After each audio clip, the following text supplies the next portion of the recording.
We believe that cash flow and quality of life is far more important than that. And the way we consider that really is that the main asset to typical financial planners is the people's assets.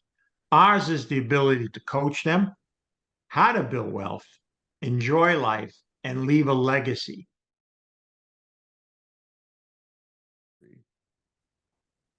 Welcome to In It to Win It. This is Steve Barton, and thank you for tuning in. I am here with Peter Grandich and Dave Suckey, two financial advisors in the business. Gentlemen, thank you for coming on the show. Thank you for having us. Thank you for having us, Steve. Yes, sir. Okay, Peter, we've had you on the show previously, and so many know you and your expertise in metals and mining, but you've had a previous career in what you like to call an alternative to financial planning, and that included working with numerous professional athletes. Can you tell us a little bit about that and how you view what you believe you do differently than traditional financial planning? You're right. So 40 years ago, we started with a pad and a pen. That was the existence of how you sat down with somebody financial planning. Now, traditional financial planning done by the vast majority of people involves big computer screens, lots of graphs and charts, bells and whistles. But at the end of the day, they're trying to do a couple of things. One, first of all, some people have no financial plan. It's an amazing thing. I sat down with athletes that had no really written plan. Then what a lot of people do is what's called needs-based planning. They show up, oh, I got to save for my kids' college, or I got to save for retirement, and they focus on one, and then the other one suffers.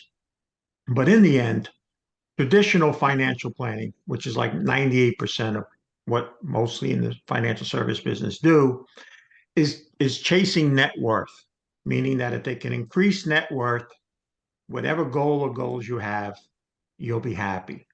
But that's pretty well a flawed project because buried in the disclaimer is past performance doesn't guarantee future results. And they use past performances of funds and stocks and all and hope that they do that in the future for you to meet that. We believe that cash flow and quality of life is far more important than that. And the way we consider that really is that the main asset to typical financial planners is the people's assets. Ours is the ability to coach them how to build wealth, enjoy life, and leave a legacy.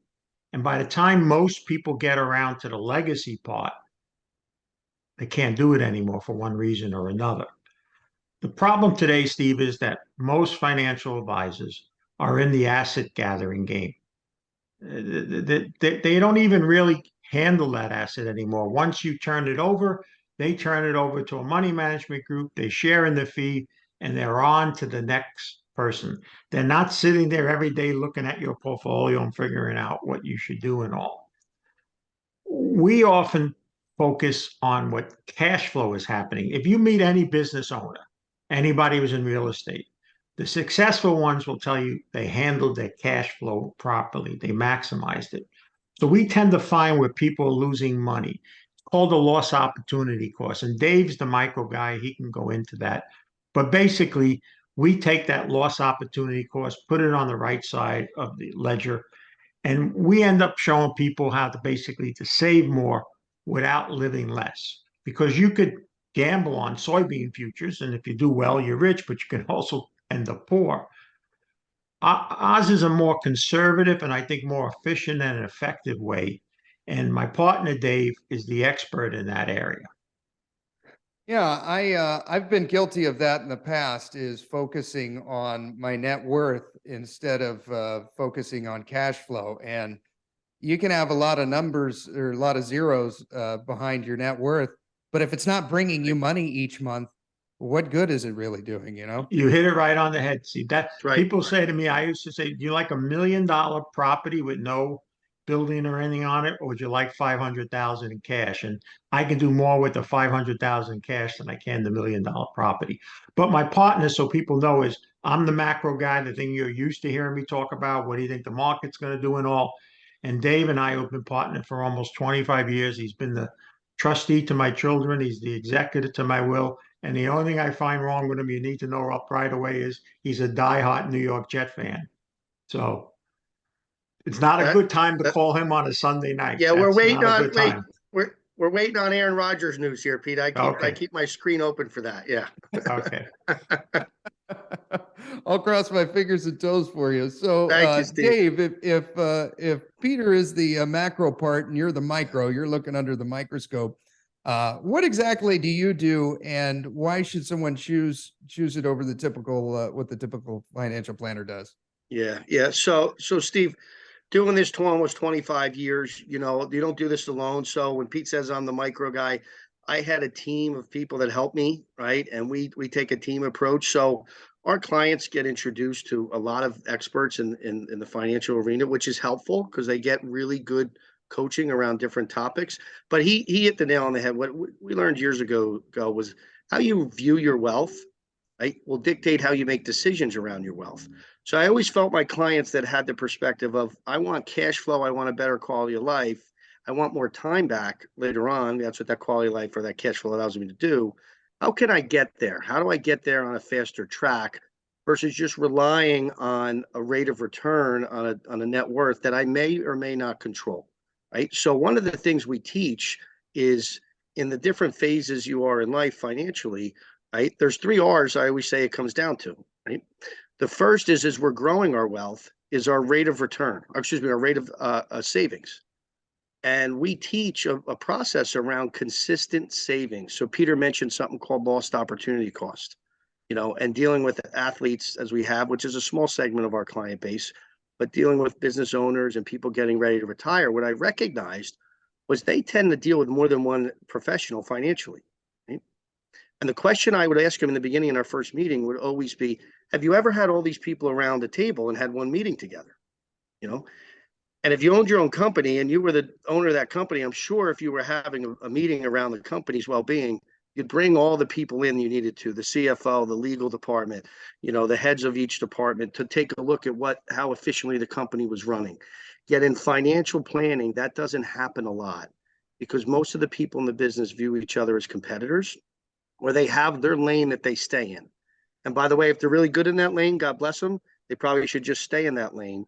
But what happens is no different than if I was, organizing a football team as an example, and I was going out on the field. We're going to have a huddle at some point and have communication around what is going to be the most effective thing to do in the environment that we're in. Same thing with our money. So we found areas that people will lose money, not know it, and then show them how to recapture it. That helps in accumulation, right? That helps them get more efficient, helps their rate of savings. And Peter mentioned something before, save more without living less. We show clients how to do that. People love that because it's not painful. It's not like a diet where I got to stop spending to accumulate more. No, this is a way we can do both within reason, obviously. And then the second rate is the rate of return on our money. None of us control that, right? I mean, you have a show that talks about different asset classes, and Peter's been doing this for years. None of us control the rates. They're going to be all over the map. A business owner may have a different one than someone who invests, in an index fund, right? Or someone who just parks their money in fixed income. The rates may be all over the place, right? So we don't control that. What we try to teach clients is coach them how to get the best rate of return in the environment they're in, right? And then finally, which is critical, which is where I'm spending most of my time after 25 years almost, is clients are getting ready to exit the workforce. Right? And we're experts at distribution planning, the rate of distribution, the cash flow off of your asset. So years ago, there used to be a commercial, right? And they had in the commercial, people be walking around with a number over their head, right? What's my number I got to get to retire, right? And we work toward that number. And by the way, that's okay to have a framework of that. But what never was explained or detailed was what's the income off of that number? That's how I'll behave in retirement. Like Peter said, if I have an asset that's kicking off 500,000 a year of cash flow, I may not care what it's worth on paper. It's providing great cash flow, or I could have one that has great net worth. But if it's not providing any cash flow, at the end of the day, I teach clients this, right? Cash flow is for them. Their net worth, most of the time, is going to pass on to somebody else. If they do the right planning, it'll pass on to their loved ones or their charitable causes. If they don't, there's a big guy in the room called Uncle Sam who's ready to capture some of that wealth if they're not careful, with the legacy side of their planning. Yeah. Okay. So the three things, rate of savings, rate of return, and rate of distribution. Distribution. What, That's right. what's a rate of savings that you guys like to preach? So real healthy, 15 to 20% of your gross income. Yeah. Right? If Okay. I can get a client to get to a situation where they're constantly doing that, right? And then we have a method or system of process. And I'll ask this question: do you have a systematic process you follow every year to increase your rate of savings? And most of us don't, right? Yeah. And I didn't until we built one, right?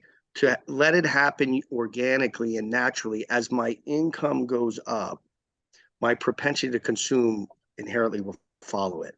So I always say to clients, the net worth you have is in the gap, right? The magic happens in the gap. If we can widen that gap without you feeling it and feeling like you're not living your life to the fullest today, now we're on to something that has value. And clients in accumulation love it because they accumulate more. And that rate goes from 15 to 17 to 20 to maybe 25, 30. And now they can have better choices when they get older. Okay. Okay. What are some typical nuggets that you give people if they come in and their savings rate is 3% or something? What are some simple things that you guys do to get that number up to where it needs to be? Call their employer, see if we can get them a raise. Right? Okay. No, so that doesn't hurt. Doesn't usually work, but it doesn't hurt. So oftentimes, because people, Peter mentioned earlier, they make decisions in a vacuum. We all do, right? I mean, when I was just getting married, to building a home before I had children, I made decisions around that. Then I got married. I had 3 children. I have 3 kids now. I'm blessed, right? I made decisions around that. And then my oldest is getting ready to go to college. So those of you who have paid for college know what that looks like, right? And then Peter mentioned after college, usually I'm going to look at assets and say, hey, I want to slow down working a little bit, right?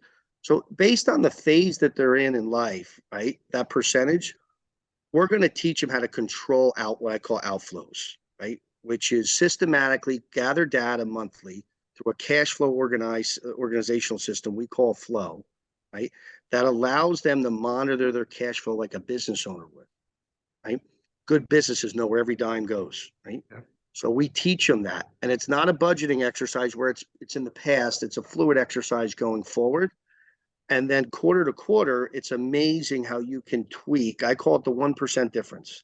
If I can get you 1% more each year or even each quarter, they'll go from 3 to 4 to 5. And that may be by one, capturing raises they're getting in the future, maybe by changing how they're paying their taxes, maybe by consolidating debt differently, gaining some return that way, and maybe by lowering fees. A lot of clients don't even know what they're paying on their investments and they may be overpaying. I collect 1% back on that. There's another savings that can go toward, building other assets, right? So there's a variety of areas in there we'll look at. And then as they earn more money, their rates will definitely go up with this system. And then I always say this, it's a choice. We all have choices when it comes to cash flow, right? Especially free cash flow. You can spend it or you can save it, but I want you to have the choice and awareness around it versus, like Pete said, putting it in a plan and just hoping that it works out because of the rates of return that that are applied in those type diagrams. Steve, let me just add one thing there. A lot of times we'll hear there's a known in planning the 4% rule. People have this thought of this how stock market goes up, Mr. and Mrs. Jones, you can take 4% out to live your lifestyle. Market goes up again, you always take 4. Well, last year that didn't work for them and inflation made it worse. But so I'll say to them, well, we can show you 5 or 6%. And this is what some people say, well, it's not much different. You want me to switch everything 5 or 6? Well, it's 4, 5, 6. And I go, well, 5% is 25% more than 4%, and 6% is 50% more. Would you like to end up with 50% more? So numbers are very, very important, especially when they're stretched over the time. I'm not the micro guy, but Dave would attest to that. I've heard that countless times, and once you show them that, and how Dave just explained it, they really see the difference. Yeah, yeah. And keeping track of where all your expenses and future expenses is critical. The people that I help, they don't even have a monthly budget. So they have no idea what they're spending on food or basic items. How much do you spend on gasoline I have no idea. Well, let's start there. And Steve, you're absolutely correct. I use awareness a lot. It's identifying what our burn rates are. Speaking of gas, right? Burn rate. So it's a lot of times awareness, and then you apply that going forward, and you can measure that going out. When someone sees that, and I use 1% as a simple rule, it could be $500,000 more to them at the time they're 60 or 65. Who wouldn't want that if they had the awareness to get it? Most people would elect to get it, right? Yeah. So that's what we try to coach them on. Nice. Okay. Can you give us a big picture view, a general vision of what takes place when someone comes to you for help? Yeah, sure. So look, we meet people where they're at, first of all. So the clients, the people ask us, oh, you guys, do you have to have, $20 million? Do I have to have X amount of net worth? Oftentimes it's not. Peter and I have built a wonderful practice here, a wonderful business. We really bring on about 40 to 45 new families a year, so that we can maintain the service. We believe service is where we excel, right? Which is unique in my business because I don't think there's a lot of great service in it. I think there's a lot of great sales in it, but there's not a lot of great service. So what you can expect is you're going to get served from day one. And the way service looks like to us, and we deliver it, is it's a very much a family approach. We're going to take a look at everything a client's doing, their whole picture, right? Whether they own a business, own real estate, own retirement plan, have a pension, when they get to Social Security, when they get to healthcare decisions, we'll look at all of it from soup to nuts, right? And then we're going to develop a plan and strategies around that. First, making them as efficient as possible. Second, trying to help them with better accumulation. Third, improving rates of return or identifying lost opportunity costs. Right? And then fourth, I always say this to clients, at some point, you're probably going to exit the workforce one of two ways. It's voluntarily or involuntarily, right? So at that point, the work we've done together is now on stage, right? And the lights are on, and we're going to have to perform, and the performance should look like this. There should be confidence and clarity of how you're going to get cash flow. There should be some guarantees in place, so it's not all susceptible to market risks or unpredictabilities. There should be some free cash flow and capital that exists, so you have the ability to move money when opportunities present themselves, or there's threats out there that you want to protect against. And then Pete said it well. We want you to enjoy life, build wealth, and leave a legacy. So they'll have the ability to leave legacies, I say this a lot, with a warm hand or a cold. Right? It'll be their choice, but they should expect to get elite service, coaching throughout their life with us, and then be able to take care of their loved ones, with the least amount of risk possible. Right. And the evidence of that, and Peter knows this stat, in the 25 years we've been doing this, the retention rate we have is second to none. It's about a 94% retention rate of clients that remain with us. That's remarkable. I even have a hard time saying that, because I'm like, is that really a real number? And we have the data to show it. It's very real. 9 out of 10 are very happy with what we provide and value for them. That's pretty impressive. What problems do you see solving for clients in today's climate? Yeah. So, boy, where do you want to start on this one, huh? So everyone has concerns, right? All across the board about where our country is, where our economy is, where their bank account may be now, right? Like, we all have concerns about where prices are, right? The things that are, listen, if you're well read or not well read, I think unless you're, just totally tuning it out, right? There's things that are going on. Most clients that come to us, they want answers to the following questions. One, am I going to be okay? I'm 60 years old. I'm 55 years old. I'm 50 years old. Am I going to be okay? Is the path I'm on going to get me to where I want to go? And if it's not, what's in the way? And what do I have to plan for, or what threats could possibly exist to jeopardize that journey? Right? And Peter talks about this. We don't have a crystal ball. I don't pretend to tell clients I have all the answers, but I think I have an education proven approach that can help them get to where they want to go within a range of maybe what rate of return they may wind up achieving on the assets that they have. Right. So we're solving for that. We're solving for lifetime income. More than ever, people are living longer, right? They're retiring earlier, right? There's a lot of wealth that people have made, right, over the last decade, right? So they're now going, hey, I don't want to do this work thing anymore. I've had more clients, Steve, sell businesses in the last 3 years than I did in the last 10 years. Wow. Right? So they're getting this liquidating event if they're a business owner, and now they have this capital, and their question is, what do I do with it? Where do I get a rate of return to get cash flow? They're really asking the questions, where do I get cash flow? I mean, I could spend it down, but no business owner, by the way, ever feels good about spending their assets down. I promise you that. Okay, no matter how much they have.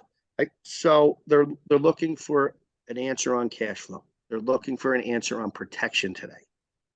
Right? How do I hedge my bet if like we lose value in our dollar, inflation goes higher, they start lowering interest rates again, the market goes into recession. Like they want to know, am I going to again come back to this? They want to know they're going to be okay. And we try to build a strong moat around their castle, right? So there's things you can do to protect assets, right? And I use this example a lot with clients in this environment. Sometimes the best way to win is win by not losing. Right? Yeah. So, and that sometimes is hard for people to hear, but they all of a sudden go, you know what? You're right. Because if I just maintain, and we're blessed to have great clients, they all do pretty well. It's like, hey, we sometimes doubles, it's opening day today. So sometimes singles and doubles are good enough, right, to win the game. We don't always have to hit it over the fence. Yeah. Right. Yeah. So we're helping them with risk management. And then the final piece is always taxes. I'm sure, Steve, you live in the state, California, right? We live here in the East Coast, New Jersey. Taxes this time of year are a huge topic. We're always doing tax planning, not only today, but that forward thinking tax planning around how to, not have our wealth confiscated, right? So that's a big discussion with tax strategies, whether you're entering retirement or before retirement or selling your business. And Pete can speak to that about clients we've had that he knows that have sold businesses, right? That Yeah. So you started at work both nothing with entrepreneurs and with W-2 employees, correct? That's correct. Both. Okay. Yep. Okay. Cool. So Steve, let me just add two things before if you have any final questions. One is for those business owners, you need to start planning before you're selling. Yeah. The longer you can plan ahead, the better prepared and maximize what you can leave with. So that's one of it's another specialty that we have, and God bless Dave and his team that they're able to do that. But let me tell you the biggest fear that I hear from people now. I'm afraid I'm going to outlive my assets.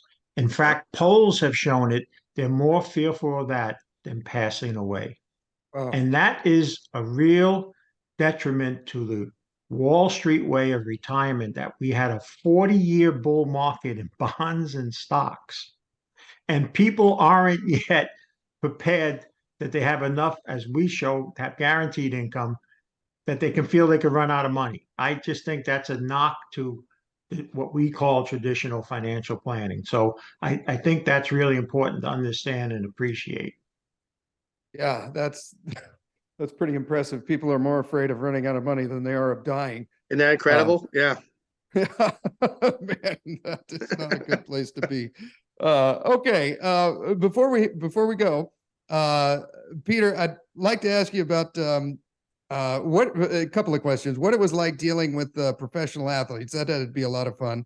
And if you could summarize it to finish up, what's a brief assessment that you have on the markets and financial conditions?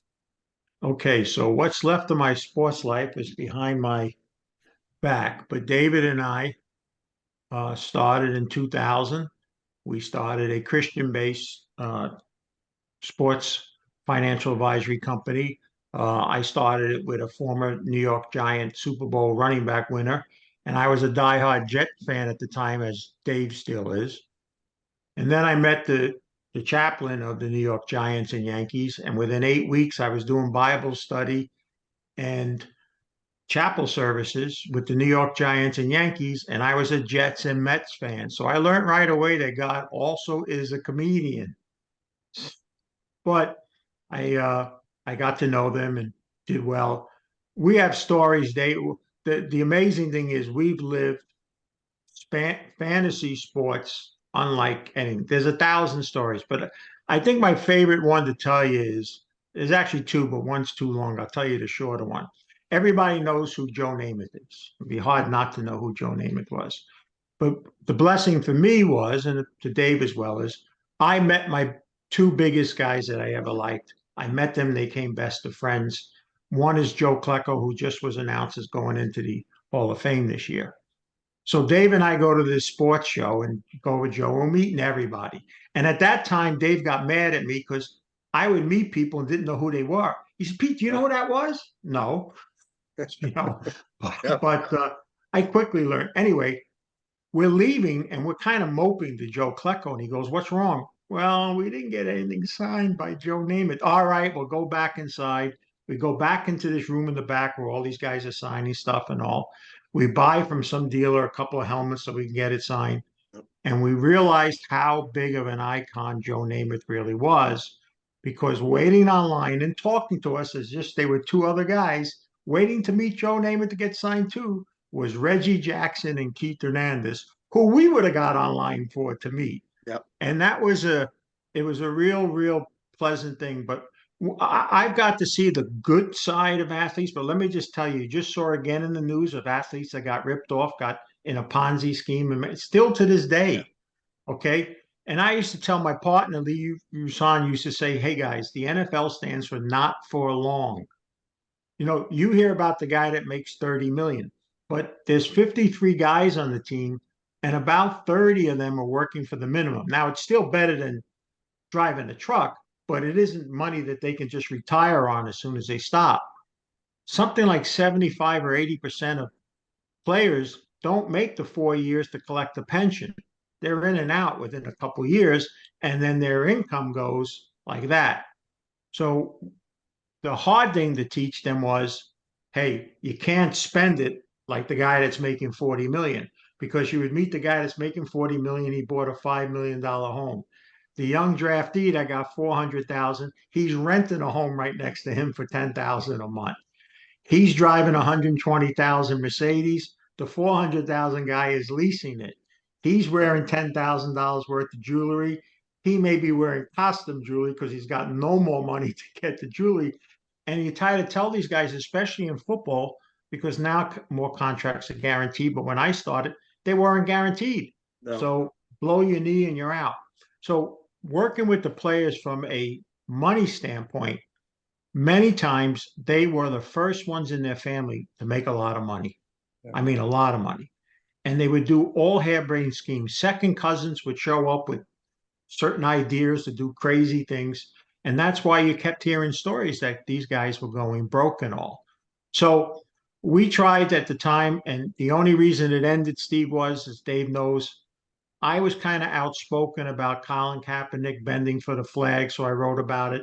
But then when I wrote about it, when all the social and political stuff was coming into the stadium, and I said, whether you're left or right, old or young, black or white, leave that stuff outside the arena. Let us escape for a few hours, scream crazy, and then go back into that. And a vast majority of what was left of guys didn't want to have to deal with me. So, and then the pandemic came, and that was the excuse to basically leave the sports end of the business. Yeah, I agree. It should be left for entertainment, not political views. Oh, you wanted me to also about the markets. I'm sorry. Yeah. So, real quick here as we speak, because I know I was on recently with you, the banking crisis, it's not going to be a contingent where everything's going bad, but it's just another factor of negativity that this economy we're facing. Hey, look, since you and I just spoke a couple of weeks ago, remember we talked about how the other countries were unifying and coming against the United States? Well, since then, we just heard Brazil announce that it's going to trade with China without using the dollar. The Saudi Arabians are going to enter Arabia and now going to sell their oil without using the dollar. So one thing I can tell you, the beginning of the end of the dollar's reign has actually started. So for all the years people talked about it, it's now underway. But I still think the general equity market's tough. The metals are doing very well. I think gold and silver are going to continue going higher. And bonds now are probably a much lesser of two evils than the stock market at this point. Yeah. Yeah. It looks like they're going to have to start cutting rates pretty soon. So Yeah, see if I can't imagine that they would stay on an inflation fight unless it just zoomed up the inflation rate, which it shouldn't. And besides, this whole banking situation, especially with the regionals, are going to come so tight. Commercial Yeah. real estate, they're going to get a sharp decline in the economy just from that. So maybe they do one more, or maybe they just pause and then don't have to do any. So I think the worst is over for the bond market. Yeah. Yeah. I think so too. We got a couple bets on TLT. We'll see how those work out. But thank you, gentlemen, very much for coming on. If the listener wants to get a hold of you, they can do peter@petergrandich.com. Email you. You guys can do a quick free consultation and see if We'll send them, we send them a questionnaire thing to see if you're right. We have a consultation with them. We don't charge for it. And people say, why don't you charge? Well, about 80 to 90% of the people that meet us and go through the first process come clients. And as Dave told us, over 90% stay with us. So, and by the way, one important thing, I think is another difference. Once we've done this for you, we don't have to keep doing every 3, 6 months, changing this, changing that. We put you on a set path. Okay. So our biggest hope is we live off referrals. We don't advertise. I mean, this is I don't think we've ever done this. I don't think Dave and I have ever sat and talked about Not, this. And even when I'm on talking about markets, I very rarely bring this up because our clients are our best advertisement. But if they write to me, we can get them started or at least answer any questions they have. Awesome. Cool. Well, thank you, gentlemen. There will be a link down in the show notes. And you gentlemen have a great rest of the day. Thank you for having take care, us. Steve. Thank you.